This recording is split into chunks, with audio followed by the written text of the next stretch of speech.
Hello, ഇന്നത്തെ കഥയിലേക്ക് എല്ലാവർക്കും സ്വാഗതം. അങ്ങനെ അനന്തപുരിയിൽ ആ ചടങ്ങ് നടക്കുന്ന ദിവസമാണ് കേട്ടോ, പൂജ നടക്കുന്ന ദിവസമാണ്. അപ്പം നയന മുകളിലേക്ക് വരുന്ന സമയത്ത് ആദർശ് നല്ല മയക്കത്തിലാണ്. വെറുതെ തലയണയും ചാരി വെച്ചിട്ട് കട്ടിലിൻ്റെ സൈഡിൽ കിടന്ന് ഉറങ്ങുകയാണ്. അപ്പോഴേക്കും നയന വിളിക്കുന്നുണ്ട്, ഹലോ ഒന്ന് എണീറ്റേ, പൂജ തുടങ്ങാനുള്ള സമയമായി. അപ്പോൾ ഇങ്ങനെ ഇരുന്ന് ഉറങ്ങുകയാണോ? അപ്പോൾ ആദർശ് പറയുന്നുണ്ട്, ഓ ഭയങ്കര ക്ഷീണം, അതാ ഇരുന്ന് മയങ്ങിപ്പോയത്. അവിടെ ഇതേ എല്ലാവരും പൂജയ്ക്ക് തയ്യാറായിട്ട് നിൽക്കുക, പെട്ടെന്ന് വന്നേ. അപ്പോൾ ആദർശ് ചോദിക്കുന്നുണ്ട്, നീയാണോ പൂജാരി? ആ തൽക്കാലം ഞാൻ തന്നെയാ.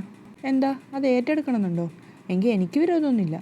അയ്യോ നീ തന്നെ ചെയ്തോ, എനിക്കേ അതിൻ്റെ പങ്ക് പറ്റേണ്ട ആവശ്യമൊന്നുമില്ല. ആ പെട്ടെന്ന് വരാൻ നോക്ക്, എൻ്റെ വീട്ടുകാരൊക്കെ എപ്പോഴേ വന്നു എന്നറിയോ? അപ്പോൾ ആദർശ് കളയാക്കൊണ്ട് പറയും, നീ വരുത്തിയെന്ന് പറ. എൻ്റെ അമ്മയുടെ ഈഗോ മനസ്സിലാക്കി നീ അതിവിദഗ്ധമായി അവരെ ഇവിടെ എത്തിച്ചതാ എന്ന് വെച്ചേ അമ്മയ്ക്ക് ഇഷ്ടപ്പെടാത്ത എന്തെങ്കിലും കാണിച്ചാൽ ഇറങ്ങി പോകാനും പറയും. ആ അതെനിക്കറിയാം, അതുകൊണ്ട് തന്നെ ആദർശേട്ടൻ്റെ അമ്മയ്ക്ക് ഇഷ്ടപ്പെടാത്തത് അവർ പറയുകയില്ല, ചെയ്യുകയില്ല. അപ്പോൾ ആദർശ് പറയുന്നുണ്ട്, ഇവിടെ നടന്ന മത്സരങ്ങൾക്കെല്ലാം തോക്കുമെന്ന് വിചാരിച്ചിട്ടാ ഞാൻ നിനക്കൊപ്പം പങ്കെടുത്തത്. പക്ഷേ എല്ലാത്തിലും നമ്മൾ ജയിക്കുമായിരുന്നു. അപ്പം നയനെ സന്തോഷത്തോടു കൂടി പറയുന്നുണ്ട്, അതാണ് നമ്മൾ തമ്മിലുള്ള മനപ്പൊരുത്തം. നമ്മളായിട്ട് തന്നെ കൂട്ടി യോജിപ്പിച്ചതല്ലേ. നമ്മൾ രണ്ടാളും രണ്ട് ദിശയിൽ സഞ്ചരിക്കുന്നവരാ എന്നും. എന്നിട്ടും നമ്മൾ ഭാര്യാഭർത്താക്കന്മാരായെങ്കിൽ 2 തവണ താലി കെട്ടിയെങ്കിൽ അതിനർത്ഥം ദൈവം അത്രത്തോളം നമ്മൾ തമ്മിൽ ഒരുമിക്കാൻ ആഗ്രഹിച്ചു എന്നാ. അത് എത്രത്തോളം ഉണ്ടെന്ന് ഒരു പക്ഷേ ആദർശേട്ടൻ എഴുതിയ കുറിപ്പിൽ കാണുമായിരിക്കും അല്ലേ? പെട്ടെന്ന് ആദർശ് ചോദിക്കും, അതെന്താ നീ അങ്ങനെ പറഞ്ഞത്? അപ്പം ഞാൻ എന്നെ ചിരിച്ചുകൊണ്ട് പറയും, ഏയ് ഒന്നുമില്ല, ഞാൻ വെറുതെ പറഞ്ഞതാ.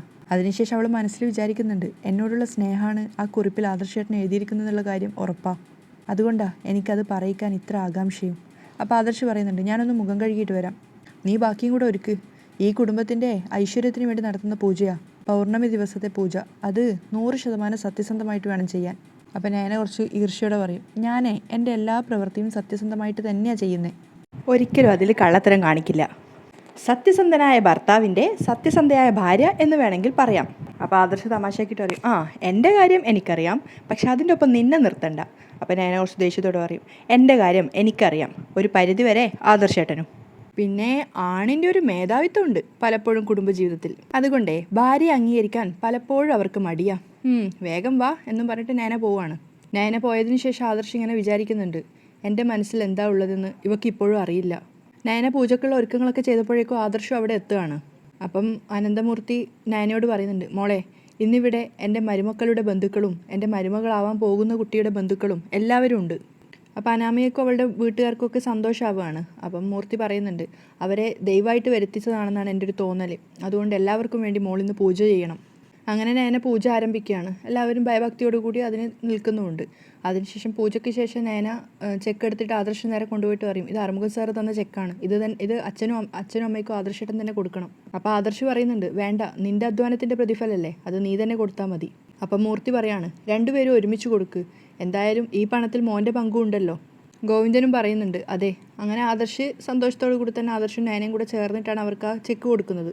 അപ്പോൾ കനക ഇങ്ങനെ വിഷമത്തോടു കൂടി പറയുന്നുണ്ട്, മോനെ ഇന്നും അന്നത്തെ ദിവസം എൻ്റെ മനസ്സിലുണ്ട്. മോനെ ആ സമയത്ത് ദൈവങ്ങൾ തന്നെ അവിടെ കൊണ്ടുവന്നത്. അന്ന് മോനവിടെ വന്നില്ലായിരുന്നെങ്കിൽ ഇന്ന് ഞങ്ങൾ നടു റോഡിലായിപ്പോയേനെ. ദേവയാനിക്കൊന്നും വലിയ താല്പര്യമൊന്നുമില്ല ഇവർ പറയുന്ന കേൾക്കാൻ വേണ്ടി. ബാക്കിയെല്ലാവരും അവരുടെ ആ ഒരു സന്തോഷത്തിൽ പങ്കുചേരുകയാണ്.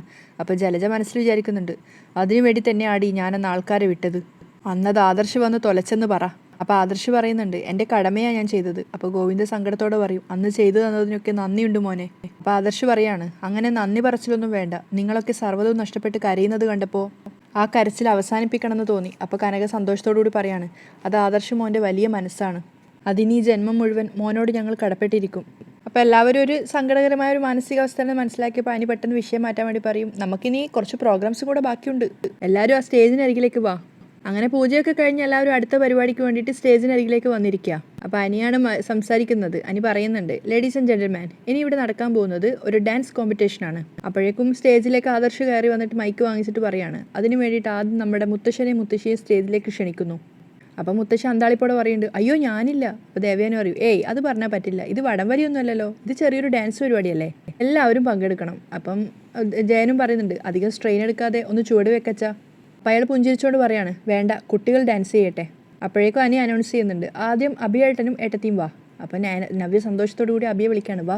അങ്ങനെ ആദ്യം തന്നെ അവരാണ് സന്തോഷത്തോടു കൂടി സ്റ്റേജിൽ കയറിയിട്ട് ഡാൻസ് തുടങ്ങുന്നത്. അങ്ങനെ നമ്മുടെ സൗണ്ട് തോമേലെ കന്നിപ്പെണ്ണെ കൺകതളിപ്പൂവേ ആ പാട്ടിന് നല്ല ചുവടുകളൊക്കെ വെച്ച് അഭിയും നവ്യയും കൂടെ തകർത്ത് അടിപൊളി ഒരു ഡാൻസ് കളിച്ചു. അങ്ങനെ എല്ലാവരും അത് കൈമുട്ടിയിട്ട് അഭിനന്ദിച്ചതിന് ശേഷം പെട്ടെന്ന് ജലജ വിളിച്ചു പറയും, എൻ്റെ വക ഒരു സിംഗിൾ പെർഫോമൻസ്. അങ്ങനെ അടുത്ത ജലജയാണ് പോകുന്നത്. ജലജ ഒരു പഴയ പാട്ടിന് ചുവടുകൾ വെക്കുകയാണ്. ആളൊരു കുശുംബിയാണെങ്കിലും നന്നായിട്ട് ഡാൻസൊക്കെ ചെയ്തു കേട്ടോ. അങ്ങനെ എല്ലാവരുടെയും കയ്യടിയൊക്കെ നേടി. അപ്പോഴേക്കും അനി പറയുന്നുണ്ട്, ഇനി ആദർശ് ഏട്ടൻ്റെയും ഏട്ടത്തിയുടെയും പെർഫോമൻസാണ്. അപ്പം ഞാൻ പറയും, അതിനു മുമ്പ് അനിയുടെ ഒരു ഡാൻസ് പെർഫോമൻസ് ഞങ്ങൾക്ക് കാണണം. അപ്പോഴേക്കും അനി ചിരിച്ചുകൊണ്ട് പറയുന്നുണ്ട്, ഓക്കെ. എന്നിട്ട് നന്ദുവിൻ്റെ നേരെ ചെന്നിട്ട് പറയും, നന്ദു വാ, അത്യാവശ്യം ഡാൻസൊക്കെ അറിയാലോ, വാ എന്ന് പറഞ്ഞിട്ട് നന്ദുവിനെ സ്റ്റേജിലേക്ക് വിളിച്ചു കൊണ്ടുപോവാണ്. അപ്പോഴേക്കും അനാമികയുടെ അച്ഛൻ അനാമിക ഒന്ന് സൂക്ഷ്മമായിട്ട് നോക്കുകയാണ്. അനാമിക ദേഷ്യം കൊണ്ട് ഇതാക്കുന്നുണ്ട്. അപ്പോൾ അനാമിക അയാളൊരു തട്ട് കൊടുക്കുമ്പോഴേക്കും അനി പറയുന്നുണ്ട് നന്ദുവിനോട് സ്റ്റേജ് മുന്ന്, വാ നമുക്ക് ഒരുമിച്ച് ചുവട് വെക്കാമെന്നൊക്കെ. അപ്പോഴേക്കും അനാമിക സ്റ്റേജിലേക്ക് എത്തുകയാണ്. എന്നിട്ട് കുറച്ച് മൂർച്ചയോടെ തന്നെ പറയും, എനിക്കും നന്നായിട്ട് ഡാൻസ് ചെയ്യാനൊക്കെ അറിയാം, അപ്പോൾ എനിക്കൊപ്പം വേറൊരാൾ ഡാൻസ് ചെയ്യേണ്ട ആവശ്യമില്ലല്ലോ. അപ്പം നന്ദു അനി ആകെ കൂടെ വല്ലാത്തൊരവസ്ഥയിലാവുകയാണ്. കനകക്കും ഗോവിന്ദനും ഒക്കെ നന്ദുവിൻ്റെ ഒരു വിഷമം മനസ്സിലാവുന്നുണ്ട്. അപ്പം അനാമിക വീണ്ടും കളിയായിക്കൊണ്ട് പറയും, ഇവർക്കൊപ്പം ഡാൻസ് ചെയ്യാൻ ആരുമില്ലെങ്കിൽ ഇപ്പോൾ ജലജാൻ്റെ ഡാൻസ് ചെയ്തില്ലേ, അതുപോലെ ഒറ്റയ്ക്ക് ഡാൻസ് ചെയ്താൽ മതി. അപ്പം നന്ദു കുറച്ച് വിഷമത്തോടെ തന്നെ പറയും, എന്നാൽ പിന്നെ നിങ്ങൾ തുടങ്ങിക്കോ എന്നും പറഞ്ഞിട്ട് കനകയുടെ അടുത്തേക്ക് പോയിട്ട് അവിടെ ഇരിക്കുകയാണ്. അപ്പം നന്ദു പറ്റെ തളർന്നൊരു മാനസികാവസ്ഥയിലാണ് ഇരിക്കുന്നത്. കനകക്ക് നന്ദുവിൻ്റെ ആ വിഷമം മനസ്സിലാവുന്നുണ്ട്. നന്ദുവിനെ സമാധാനിപ്പിക്കാൻ കൈകൾ ചേർത്ത് പിടിക്കുന്നുണ്ട്. അങ്ങനെ അനി ആ വിഷമം മനസ്സിലാക്കിക്കൊണ്ട് തന്നെ ഒട്ടും താല്പര്യമില്ലാതെ അനാമികയുടെ കൂടെ ഡാൻസ് ചെയ്യാണ്.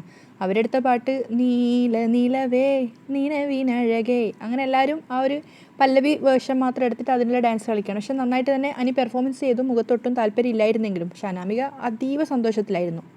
അപ്പം അനാമികയുടെ അച്ഛനും അമ്മയൊക്കെ നന്നായിട്ട് എൻജോയ് ചെയ്യുന്നുണ്ടായിരുന്നു മകളുടെ ഡാൻസ് കഴിഞ്ഞപ്പോൾ തന്നെ അനാമിക അനിയുടെ കയ്യും പിടിച്ചുകൊണ്ടാണ് സ്റ്റേജിൽ നിന്ന് ഇറങ്ങിയതും. എല്ലാം കണ്ട് ഒന്നും ചെയ്യാൻ പറ്റാത്തൊരു മാനസികാവസ്ഥയിൽ സങ്കടത്തോടു കൂടി നന്ദു ഇരിക്കുന്നുണ്ടായിരുന്നു. അപ്പോൾ അനി ഫൈനലായിട്ട് വിളിക്കുകയാണ്, ഇനി ആദർശ് ഏട്ടനും ഞാനെടുത്തിയും. അങ്ങനെ നയനയും ആദർശും വന്ന് ഒരു പ്രണയഗാനത്തിനാണ് അവർ ചുവട് വെച്ചത്. മൊത്തം നല്ല റൊമാൻറ്റിക് മൂഡിലായിരുന്നു രണ്ടുപേരും ഉണ്ടായിരുന്നത്. അടിപൊളിയായിട്ട് രണ്ടുപേരും ആ പാട്ടിന് ഡാൻസൊക്കെ ചെയ്തു. അവസാനം അവർ രണ്ടുപേരും ഫൈനലി ആ പാട്ടിലുള്ളതുപോലെ തന്നെ കെട്ടിപ്പിടിക്കുകയാണ്. അങ്ങനെ അവർ കെട്ടിപ്പിടിച്ച് നിൽക്കുന്ന കണ്ടപ്പം ജലജ പിന്നെന്ന് പോയിട്ട് ദേവയാനിയോട് പറയുന്നുണ്ട്, അവർ അതിനിടയിലും പ്രണയിക്കുക, ഒരവസരം വന്നാൽ രണ്ടിനും സ്ഥലകാല ബോധമില്ല.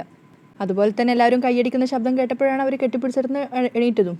ഫൈനലി അനി അനൗൺസ് ചെയ്യുകയാണ്, എല്ലാവരുടെ ഡാൻസ് സൂപ്പറായിരുന്നു, എങ്കിലും ഇവിടെയും റിസൾട്ടിന് വലിയ മാറ്റമൊന്നുമില്ല. ഏറ്റവും ബെസ്റ്റ് കപ്പിളായിട്ടുള്ളത് നമ്മുടെ നയനേടത്തിയും ആദർശേട്ടനും തന്നെയാണ്. പിന്നെ ഇനി തീർന്നില്ല, ഇനിയാണ് കൊട്ടിക്കലാശം, നമ്മളെല്ലാവരും ആടി തിമിർക്കാൻ പോവുക. അപ്പം മൂർത്തി പറയുന്നുണ്ട്, ഞങ്ങളില്ല മോനെ. എങ്കിൽ ശരി, നിങ്ങൾ രണ്ടുപേരും കാഴ്ചക്കാരായിക്കോ. ബാക്കി എല്ലാവരും സ്റ്റേജിലേക്ക് വന്നേ വാ. അനി ഭയങ്കര എനർജറ്റിക് ആയിരുന്നു. അങ്ങനെ എല്ലാവരും സ്റ്റേജിലേക്ക് എത്തുകയാണ്. അങ്ങനെ തകർത്ത ഡാൻസാണ് എല്ലാവരും കൂടെ. അടിപൊളിയായിട്ട് ഫുൾ എനർജറ്റിക് ആയിട്ട് കളിച്ചുകൊണ്ടിരിക്കുകയാണ്. നവ്യ നയനയൊക്കെ അടുത്ത് തന്നെയാണ് നിന്നിട്ടുണ്ടായിരുന്നത്. രണ്ടുപേരും അടിപൊളിയായിട്ട് ഡാൻസ് കളിച്ചുകൊണ്ടിരിക്കുമ്പോഴാണ് പെട്ടെന്ന് നയനയുടെ ശ്രദ്ധയിൽ നവ്യ വയറ്റിന് വെച്ചിട്ടുണ്ടായിരുന്ന ആ പില്ലോ നിലത്ത് വീണതായിട്ട് കാണുന്നത്. അപ്പോൾ നയന വേഗം അതെടുത്തിട്ട് സാരിയുടെ ഇടയിലൊക്കെ ഒളിച്ച് വെക്കുകയാണ്. എന്നിട്ട് നവ്യം കൈകൊണ്ട് പിടിച്ച് വലിച്ചിട്ട് അകത്തേക്ക് കൂട്ടിക്കൊണ്ടു പോകുന്നുണ്ട്. അപ്പോൾ നവ്യക്ക് ആകെ മൊത്തം ദേഷ്യം പിടിക്കുകയാണ്. നയനയോട് ചോദിക്കുന്നുണ്ട്, ഞാൻ അവിടെ നല്ല അടിപൊളി മൂഡിൽ ഡാൻസ് കളിച്ചുകൊണ്ടിരിക്കുകയായിരുന്നു, നീ എന്തിനാ എന്നെ ഇങ്ങോട്ടേക്ക് കൂട്ടിക്കൊണ്ട് വന്നേ? അപ്പോൾ നയനൻ ദേഷ്യത്തോട് പറയും, അതിന് കാരണമുണ്ട്. എന്ത് കാരണം? അപ്പം നയന കയ്യിലിരിക്കുന്ന ആ പില്ലോ എടുത്ത് കാണിച്ചു കൊടുത്ത് പറയും, ഇത് തന്നെ. അപ്പം നവ്യ അറിയാതെ വയറ്റിലേക്ക് നോക്കുകയാണ്. അയ്യോ, ഒരു കള്ളം ചെയ്യാൻ തീരുമാനിച്ചു, അതിനി എവിടെ ചെന്ന് നിൽക്കുന്ന അറിയില്ല. എല്ലാവരോടും സത്യം തുറന്നു പറയാൻ പറഞ്ഞിട്ട് അതൊട്ട് കേൾക്കുന്നുമില്ല. എന്നിട്ട് പിന്നെ ഇതൊക്കെ ശ്രദ്ധിക്കാതിരുന്നാലോ? അപ്പോഴും നവ്യക്ക് ദേഷ്യം വരികയാണ്. നീ എൻ്റെ കള്ളത്തിനെ മറ്റുള്ളവരെ അറിയിക്കാൻ വേണ്ടിയിട്ട് പലതും ചെയ്യുന്നുണ്ട്. ഞാൻ എന്ത് ചെയ്തു എന്നാ ചേച്ചി ഈ പറയുന്നേ? ഞാനുള്ളത് കൊണ്ടാണ് ചേച്ചി ഇപ്പോൾ രക്ഷപ്പെട്ടത്. രക്ഷപ്പെട്ടു. നീ പിന്നിൽ നിന്ന് ഇത് വേണമെങ്കിൽ അഴിച്ചു മാറ്റിയതായിരിക്കും. അനാവശ്യം പറയരുത് കേട്ടോ. അപ്പം നവ്യ പറയും, നിനക്കെന്നും മറ്റുള്ളവരുടെ മുന്നിൽ സത്യവതി ആവണം, എന്നിട്ട് എന്നെ മോശക്കാരിയാക്കണം. അപ്പം ഞാൻ ചോദിക്കുന്നുണ്ട്, അങ്ങനെയാണെങ്കിലേ ഇത് അഴിഞ്ഞു വീണപ്പോൾ എനിക്ക് എല്ലാവരെയും വിളിച്ച് കാണിച്ചാൽ പോരായിരുന്നോ? കാണിക്കുവടി, നീ അതും ചെയ്യും അതിനപ്പുറവും ചെയ്യും. എന്നെ എങ്ങനെയെങ്കിലും ഈ വീട്ടിൽ നിന്ന് വെളിയിലേക്കാക്കണം, എന്നിട്ട് നിനക്ക് ഈ വീട്ടിൽ ഒറ്റയ്ക്ക് ജീവിക്കണം, അത്രയേ ഉള്ളൂ. ചേച്ചിയെപ്പോലുള്ളവരോടൊന്നും സംസാരിച്ചിട്ട് ഒരു കാര്യമില്ല. ഞാനിപ്പോൾ ചിന്തിക്കുന്നതേ എൻ്റെ നിലനിൽപ്പിനേക്കാളും ചേച്ചിയുടെ കാര്യമാണ്. നയന നവ്യയുടെ അടുത്തേക്ക് വന്നിട്ട് തിരിഞ്ഞു നോക്കുകയാണ്, ആരെങ്കിലും കാണുമോ എന്ന് അറിയാൻ വേണ്ടിയിട്ട്. എന്നിട്ട് പേടിയോടുകൂടിയാണ് പറയുന്നത്. അപ്പോഴും നവ്യക്ക് ഒരു മാറ്റമില്ല. നവ്യ കളിയാക്കിക്കൊണ്ട് പറയും, ഓ ചേച്ചി ഇതുപോലൊരു സ്നേഹിക്കുന്ന അനിയത്തിയെ ആർക്കും കിട്ടാതിരിക്കട്ടെ. അപ്പം നയന പറയുന്നുണ്ട്, ഇതേ ജന്മനാ ഉള്ള സ്വഭാവമാണ്, എന്ത് നല്ല കാര്യം ചെയ്താലേ അത് കാണില്ല, എന്നിട്ട് കുറ്റപ്പെടുത്താനായിട്ട് ഓരോ കാരണം കണ്ടെത്തും. അതിൻ്റെ ജീവിതകാലം മുഴുവനും കൂടെ തന്നെ കാണും നിഴലായിട്ട്. അപ്പോഴേക്കും നവ്യ ദേഷ്യത്തോടെ പറയും, നീ അതിങ്ങ് തന്നേന്ന് പറഞ്ഞിട്ട് പില്ലോ വാങ്ങിക്കുകയാണ്. എന്നിട്ട് അത് വയറിന് വെച്ച് കെട്ടാൻ വേണ്ടി ശ്രമിക്കുകയാണ്. അപ്പം നയന പറയുന്നുണ്ട്, അതെ നന്നായിട്ട് വെച്ച് പിടിപ്പിക്കാൻ ശ്രമിക്കുക. ഈ വീട്ടിൽ ചേച്ചിയെ പോലെ ചിന്തിക്കുന്നവർ കുറവാ, ബാക്കി എല്ലാവരും സത്യസന്ധരാ, അവർക്കിതൊന്നും സഹിക്കില്ല, ഞാൻ പറഞ്ഞേക്കാം. അങ്ങനെ അതും പറഞ്ഞിട്ടാണ് നയന പോകുന്നത്. നവ്യ വീണ്ടും അത് കെട്ടാൻ വേണ്ടി ശ്രമിക്കുകയാണ്. അപ്പോൾ അകത്തേക്ക് വരുന്ന സമയത്ത് ജയനും ദേവയാനിയും ജാനകിയൊക്കെ അവിടെ ഉണ്ടായിരുന്നു. അപ്പം നയനയെ കണ്ടപ്പോൾ, നയനയുടെ വെപ്രാളൊക്കെ കണ്ടപ്പോൾ ജാനകി ചോദിക്കുന്നുണ്ട്, ഇതിനിടെ നിങ്ങൾ രണ്ടുപേരും എങ്ങോട്ട് പോയതാ? അപ്പം പതറിക്കൊണ്ട് തന്നെ നയന പറയുന്നുണ്ട്, ഇവിടെ തന്നെ ഉണ്ടായിരുന്നു ഇളയമേ. അവരൊന്നും പറയുന്നില്ല. പക്ഷെ പിന്നാലെ തന്നെ നവ്യയും പുറത്തേക്ക് ഇറങ്ങി പോവുകയാണ്. നന്ദു ഇങ്ങനെ സങ്കടം സഹിക്കാൻ വയ്യാതെ ആ സ്റ്റേജിൻ്റെ ഒരു ഭാഗത്തൂടെ ഇങ്ങനെ അങ്ങോട്ടും ഇങ്ങോട്ടും നടക്കുകയാണ്. അതേപോലെ തന്നെ കുറച്ചൊരു മാറിയിട്ട് അനാമിക അവളുടെ അച്ഛനും അമ്മയും അവിടെ ഉണ്ട്. അനി അങ്ങോട്ടേക്ക് വരുന്ന സമയത്ത് രണ്ട് ഭാഗത്തേക്ക് നോക്കുകയാണ്. അനാമിക അവളുടെ ഫാമിലി അവിടെ നിന്ന് സംസാരിക്കുന്നുണ്ട്, നന്ദു ഒറ്റയ്ക്ക് ഒരു ഭാഗത്ത് നിൽക്കുന്നുണ്ട്. അപ്പോൾ അനി വേഗം നന്ദുവിൻ്റെ ഏരിയയിലേക്ക് വരികയാണ്. നന്ദു, എന്തു പറ്റി നന്ദു? മൊത്തത്തിലൊരു മൂഡ് ഓഫ്, മൊത്തം ഒരു വിഷമമുള്ളതുപോലെ. അപ്പോൾ നന്ദു വിഷമത്തോടു കൂടി തന്നെ പറയും, ഏയ് എനിക്കൊരു വിഷമവും ഇല്ല, അല്ലെങ്കിൽ തന്നെ ഞാനെന്തിനാ വിഷമിക്കുന്നേ? അപ്പുറത്തെ ഏരിയയെല്ലാം നിൽക്കുന്നതെങ്കിലും അനാമികയുടെ കണ്ണ് മൊത്തം ഉള്ളത് അനിയും നന്ദുവും കൂടെ സംസാരിക്കുന്ന ഭാഗത്തേക്ക് തന്നെയാണ്. അപ്പോഴേക്കും അനാമികയുടെ അച്ഛനും അമ്മയും ഉള്ളിടത്തേക്ക് ജലജ വരികയാണ്. എന്നിട്ട് അവരോട് സ്നേഹത്തോടെ സംസാരിക്കാൻ വേണ്ടി തുടങ്ങുന്നുണ്ട്. എന്നിട്ട് നന്ദുവിനെ അനിയും കൂടി സംസാരിക്കുന്ന ഭാഗത്തേക്ക് കൈ ചൂണ്ടിക്കൊണ്ട് പറയും, ദേ അവളെ ഒന്ന് സൂക്ഷിച്ചോണം, അവളുടെ 2 ചേച്ചിമാരും തന്ത്രത്തിലൂടെ അനന്തപുരിയിലെ മരുമക്കളായവരാ, അതുപോലെ അവനെയും കെണിയിലാക്കാതെ സൂക്ഷിച്ചോണം.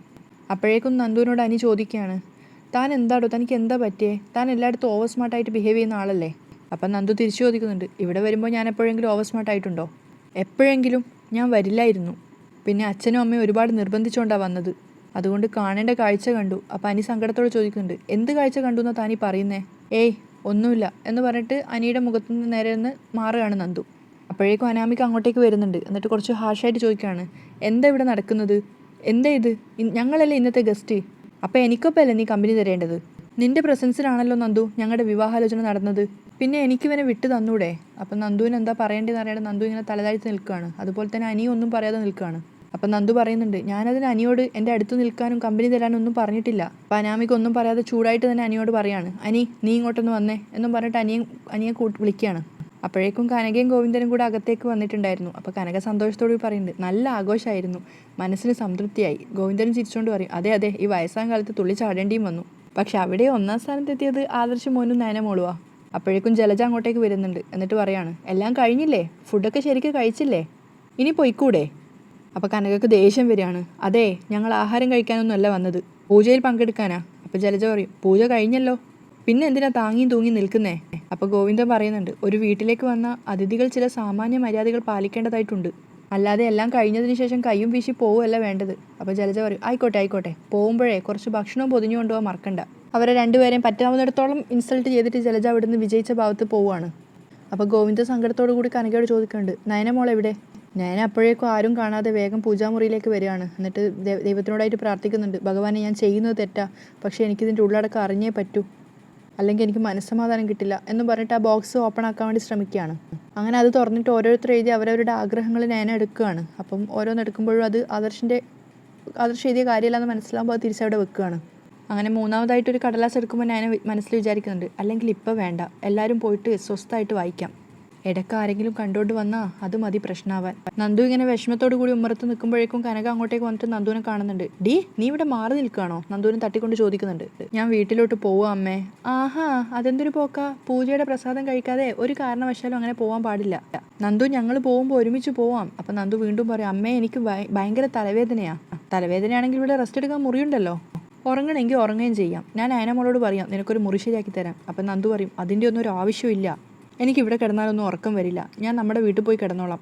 എൻ്റെ മോളെ നീ പോവാണെന്ന് ആദർശിൻ്റെ മുത്തശ്ശിയോട് പറഞ്ഞാൽ അവർ വിടില്ല, അവർക്കൊക്കെ അത് ദേഷ്യമായിരിക്കും. അപ്പം നന്ദു പറയുന്നുണ്ട്, അവരോടൊന്നും ഇപ്പോൾ പറയണ്ട, ഞാൻ പോയി കഴിഞ്ഞിട്ട് അമ്മ പറഞ്ഞാൽ മതി തലവേദന കാരണമാണ് ഞാൻ പോയതെന്ന്. അപ്പോൾ കനക പറയും, ഉയ്യോ എനിക്കങ്ങനെയൊന്നും പറയാൻ പറ്റത്തില്ല, കുറച്ച് സമയം കൂടി നിന്നാൽ മതിയല്ലോ മോളെ. അപ്പം നന്ദു ചൂടായിട്ട് പറയും, എൻ്റെ അമ്മ എനിക്ക് തല പൊട്ടിപ്പൊളിയുന്ന വേദനയാണ്, എനിക്ക് പോയേ പറ്റൂ. അപ്പോൾ കനക ഇങ്ങനെ അടിമുടി നോക്കിയിട്ട് ഒന്ന് നെറ്റി തൊട്ട് നോക്കുകയാണ്, ചൂടൊന്നും ഇല്ലല്ലോ. അത് പിന്നെ തലക്കകത്ത് വേദന വരുമ്പോൾ അങ്ങനെ പുറമേ ചൂടൊന്നും കാണില്ല നന്ദു പറയാണ്. അപ്പം കനക പറയുന്നുണ്ട്, നന്ദൂട്ടാ അമ്മയ്ക്കറിയാം നിൻ്റെ മനസ്സിൽ എന്തോ ഒരു വിഷമമുണ്ടെന്ന്. എനിക്കൊരു വിഷമവും ഇല്ല, ഇപ്പം എൻ്റെ തലക്കാ പ്രശ്നം. അപ്പം കനക പറയുന്നുണ്ട്, അതെ അത് തന്നെ ഞാനും പറഞ്ഞത്, നിൻ്റെ തല ചൂട് പിടിച്ചിരിക്കുക, അതിൻ്റെ കാരണമൊക്കെ ഏകദേശം എനിക്ക് മനസ്സിലാവുന്നുണ്ട്. അപ്പം നന്ദുവിന് ചെറുതായിട്ട് ഇത് മനസ്സിലാവുന്നുണ്ട്, അമ്മക്ക് മനസ്സിലായോ എന്നൊരു ഡൗട്ട്. അപ്പം നന്ദു ഇങ്ങനെ പേടിയോടുകൂടി അമ്മയെ നോക്കുന്നിടത്താണ് ഇന്നത്തെ എപ്പിസോഡ് അവസാനിക്കുന്നത്. അപ്പോൾ നാളത്തെ എപ്പിസോഡിൽ എന്തൊക്കെ സംഭവിക്കണം നമുക്ക് കാത്തിരുന്ന് തന്നെ കണ്ടു നോക്കാം. ചില ഭാഗങ്ങൾ കാണുമ്പോൾ ഭയങ്കര അരോചകമായി തോന്നാറുണ്ട് കേട്ടോ, ഇതൊക്കെ ഇവർക്കൊന്ന് പറഞ്ഞ് ശരിയാക്കി കൂടെ എന്നൊക്കെയുള്ള പോലെ. എന്തായാലും ഇന്നത്തെ കഥ ഇങ്ങനെയാണ് അവസാനിക്കുന്നത്. പുതിയ എപ്പിസോഡിൻ്റെ കഥ വിശേഷങ്ങളായിട്ട് നാളെ കാണാം. അതുവരെയ്ക്കും ബൈ.